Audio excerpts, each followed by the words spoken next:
ஓம் சாந்தி. நான் பாப்தாதாவின் இதய சிம்மாசனதாரி ஆத்மா. நான் அலட்சியம் மற்றும் கவனக்குறைவில் இருந்து விடுபட்ட ஆத்மா. நான் ஞானம் மற்றும் யோகஸ்வரூப ஆத்மா. நான் ஆத்மா இந்த சரீரம் என்ற கோவிலில் மூர்த்தியாக இருக்கும். நான் இந்த தேகத்திலிருந்து சிறிது நேரம் விடுபட்டு ஒரு ஃபரிஸ்தாவாக பாப்தாதாவை சந்திப்பதற்காக வதனத்தை நோக்கி பயணம் செய்கின்றேன். வதனத்தில் பாப்தாதா என்னை அன்போடு வரவேற்கின்றார். நான் அவருடைய அன்பில் மூழ்கியபடியே அவரிடமிருந்து சக்திகளை பெற்றுக்கொண்டு அவர் முன்னால் அமர்ந்து அவரோடு ஆன்மீக உரையாடல் செய்கின்றேன். இன்று அன்புக்கடல் பாப்தாதா தன்னுடைய மிகவும் அன்பான தேடி கண்டெடுக்கப்பட்ட செல்லமான இனிமேலும் இனிமையான குழந்தைகளை சந்திப்பதற்காக வந்திருக்கின்றார். தைரியம் கொண்டிருக்கக்கூடிய குழந்தைகள் மீது பாப்தாதா விசேஷமாக வரதானங்களின் மழை பொழிந்து கொண்டிருக்கின்றார். இந்த நொடி எந்த குழந்தை எந்த வரதானத்தை விரும்பினாலும் அந்த வரதானம் எளிதாக கிடைக்கும். இந்த வரதானத்தை தினமும் அமிர்தவேளை மற்றும் கர்மயோகி ஸ்திதியில் அடிக்கடி உள்ளத்தால் நினைவு செய்யுங்கள். சதா கண்ணில் புள்ளியான தந்தையை நிறைத்து வைத்துக் கொள்ளுங்கள். கண்களில் நிரந்தரமாக புள்ளியான தந்தை நிறைந்திருக்கிறார் என்றால் வேறு எந்த பக்கமும் கண்கள் கவர்ச்சிக்கப்படாது. உழைப்பிலிருந்து விடுபட்டு விடுவீர்கள். மேலும் பாதுகாப்பானதாக ஆகிவிடுகின்றது. உள்ளத்தில் மற்றும் கண்களில் நிறைத்துக் கொள்வதற்கான விதி தலைவரான தந்தையை பாப்தாதாவை திருப்திப்படுத்துவதாகும். பாப்தாதாவை திருப்திப்படுத்துவதற்கான எளிய சாதனம் உண்மையான உள்ளமாகும். உண்மைதான் மகான் தன்மையாகும். யார் உண்மையான உள்ளம் உடையவர்களாக இருக்கின்றார்களோ அவர்கள் சதா எண்ணம், பேச்சு மற்றும் கர்மத்தில் சம்பந்தம் தொடர்பில் ராஜயுக்தாக இருப்பார்கள். ராஜயுக்தாக இருக்கின்றோம் என்பதற்கு அடையாளம் ஒருபோதும் தன்னுடைய சுய ஸ்திதியில் கோபம் வராது. உள்ளம் உடைந்து போக மாட்டார்கள். மேலும் எண்ணத்திலும் விருத்தியாலும் நினைவாலும் பார்வையினாலும் எவரையும் கோபப்படுத்த மாட்டார்கள்.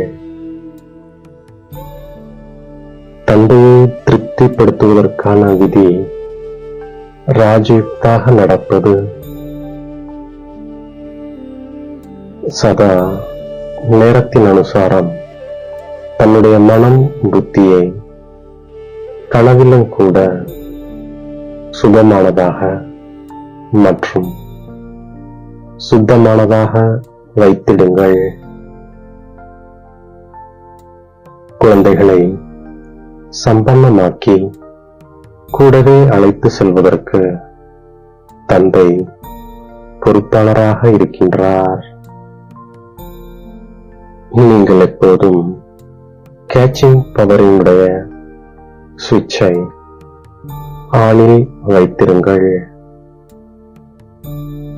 ஒரு நொடியில் தெளிவான டச்சிங் ஏற்பட வேண்டும். நீங்கள் அனைவருமே சத்தியமான உள்ளம் உடையவர்களாக இருக்கின்றீர்கள். சங்கமயுகமே கொண்டாடுவதற்கான யுகமாகும். உள்நோக்கு முகமுடையவராகி அதீந்திரிய சுகத்தின் ஆனந்தத்தை கொண்டாடுங்கள். சேவையில் மகாதானியாகி ஆத்மாக்களுக்காக மகாதானம் கொடுத்துக்கொண்டே கொண்டாடுங்கள். தங்களுக்குள் ஆன்மீக உரையாடல் செய்யுங்கள். நடனம் ஆடுங்கள். சம்பந்தம் தொடர்பில் ஒருவருக்கொருவர் விசேஷ தன்மையை பாருங்கள். விசேஷ தன்மையின் நறுமணத்தை எடுத்துக்கொள்ளுங்கள். சதா கொண்டாட்டமே கொண்டாட்டம்தான். இப்பொழுது கொண்டாடுவதற்கான, வருமானம் செய்வதற்கான மற்றும் சேமிப்பு செய்வதற்கான யுகமாகும். அனைத்தையும் விட பெரிய பொக்கிஷம் சங்கல்பம், சமயம், ஞானம் என்ற பொக்கிஷமாகும். ஞானம் என்பதின் அர்த்தம் சங்கல்பத்தில், வார்த்தையில், கர்மத்தில் ஒளி மற்றும் சக்தி இருப்பது என்பதாகும். நீங்கள் மனதின் சேவை மூலமாக, சுப பாவனையின் மூலமாக சிரேஷ்ட சக்தி கொடுக்கும் விருத்தியின் மூலமாக ஆன்மீக சக்தி நிறைந்த வார்த்தையின் மூலமாக தனது அன்பு நிறைந்த சம்பந்தம் தொடர்பின் மூலமாக ஆத்மாக்களுக்கு கொடுத்து கொண்டே இருங்கள். நீங்கள் அனைவரும் தந்தையின் வலதுகரம் ஆவீர்கள்.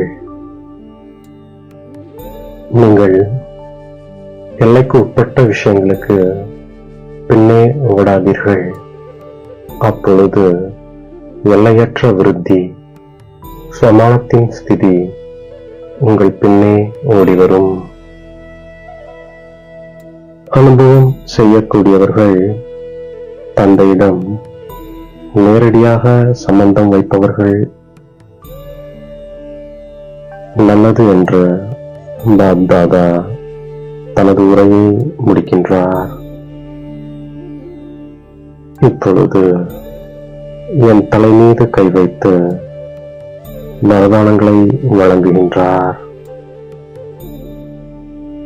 பாப்தாதாவின் இதய சிம்மாசனதாரி சிரேஷ்ட ஆத்மா சதா எல்லைக்குட்பட்ட சுபாவம் சம்ஸ்காரத்தை மாற்றம் செய்யக்கூடிய, எல்லையற்ற மாற்றம் கொண்டு வரக்கூடிய ஆத்மா. சதா ஒரு நொடி, ஒரு சங்கல்பம் கூட வீணாக இழக்காத சேமிப்பு செய்யக்கூடிய தீவிர முயற்சியாளர் ஆத்மா. சதா கருணை உள்ளம் உடையவராகி வள்ளலாகி ஒவ்வொரு ஆத்மாவிற்கு உள்ளங்கை நிறைத்து கொடுக்கக்கூடிய, ஷகாஷ் வழங்கக்கூடிய பரந்த உள்ளம் கொண்டிருக்கக்கூடிய ஆத்மா. ஊக்கம் உற்சாகத்தினால் உலக நன்மையின் பொறுப்பை நிறைவேற்றுபவராகி அலட்சியம் மற்றும் கவனக்குறைவிலிருந்து விடுபட்ட ஆத்மா. சமயத்தின் அனுசாரம் சக்திகளை பயன்படுத்தும் ஞானம் மற்றும் யோகஸ்வரூப ஆத்மா. இப்படி பாப்தாதா கொடுத்த எண்ணற்ற வரதானங்களை என்னுடைய புத்தி என்ற பையில் நிரப்பிக்கொண்டு பாப்தாதாவிடமிருந்து விடைபெற்று மீண்டும் இந்த சரீரத்தில் அவதரிக்கின்றேன். ஓம் சாந்தி.